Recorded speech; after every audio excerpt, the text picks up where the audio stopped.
சேரன் இதுக்கு மேலேயும் நிலா கிட்ட தான் உண்மையை மறைக்க கூடாதுன்னு சொல்லிட்டு உடனடியே நிலாவை தான் வேலை செய்யற இடத்துக்கே கூட்டிட்டு போயிட்டு தான் ஒரு மேஸ்திரியா தான் இருக்கும்ன்ற விஷயத்த சொல்லிடுறாங்க. உடனே இதை கேட்டுட்டு சோழன் சொன்னது எல்லாத்தையுமே கண்மூடித்தனமா இப்படி நம்ம நம்பி ஏமாத்திட்டோமேன்ற கோவத்தோட சோழனை பார்க்க வந்தது மட்டும் இல்லாம அவங்க கிட்ட உங்களை நான் எவ்வளவு நம்பினேன், ஆனா நீங்க இப்படி கொஞ்சம் கூட வாய் கூசாம என்கிட்ட உங்க அண்ணனை பத்தி இவ்வளவு பெரிய பொய்ய சொல்லியிருக்கீங்களே, எல்லாத்துக்கும் மேல எப்ப பார்த்தாலும் வாய் கூசாம பொய் சொல்லிக்கிட்டே இருக்கீங்களே, நான்லாம் உங்களை இதுக்கப்புறமா எப்படிதான் நம்புறதுன்னு கேக்குறாங்க.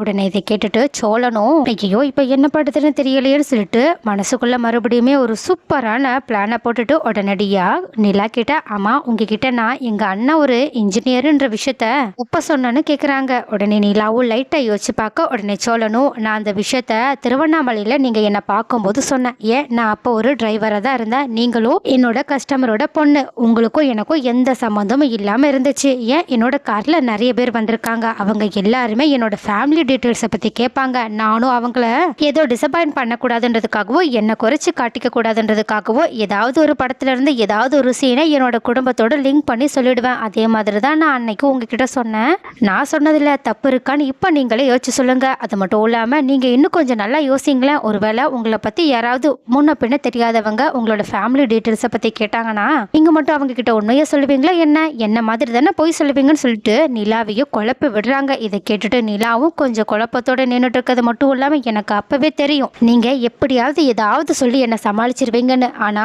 ஒன்னே ஒண்ணு சொல்றேன், இதுக்கப்புறமா என்கிட்ட எந்த பொய்யும் சொல்லக்கூடாது சரியானு கேக்குறாங்க. உடனே சோழனும் அப்பாடா இந்த பொய் சொன்னதுக்கு நீங்க என்ன மன்னிச்சிட்டீங்கல்ல, அதுவே எனக்கு போதுன்ற மாதிரி நிலாவை பார்த்துட்டு இருக்காங்க. சோ கைஸ் ஒரு வழியா நிலா இப்பதான் கொஞ்சம் கொஞ்சமா சேரன் சோழன் பல்லவனோட ஃபேமிலியோட டீட்டெயில்ஸை பத்தி நல்லா டீப்பா தெரிஞ்சுக்க ஆரம்பிச்சிருக்காங்க. ஸோ அவங்க முழுசா அவங்களோட ஃபேமிலி டீட்டெயில்ஸை தெரிஞ்சதுக்கு அப்புறமா அந்த ஃபேமிலியை முன்னேற்றத்துக்காக அடுத்து என்னெல்லாம் பண்ணுவாங்க, அடுத்து என்னென்ன புது புது மாற்றங்கள்லாம் நிலா மூலயமா அவங்களோட வீட்டில் வந்தால் நல்லா இருக்கும்னு உங்களோட கருத்துக்கள் என்னன்றதை கமெண்ட்ல சொல்லுங்க.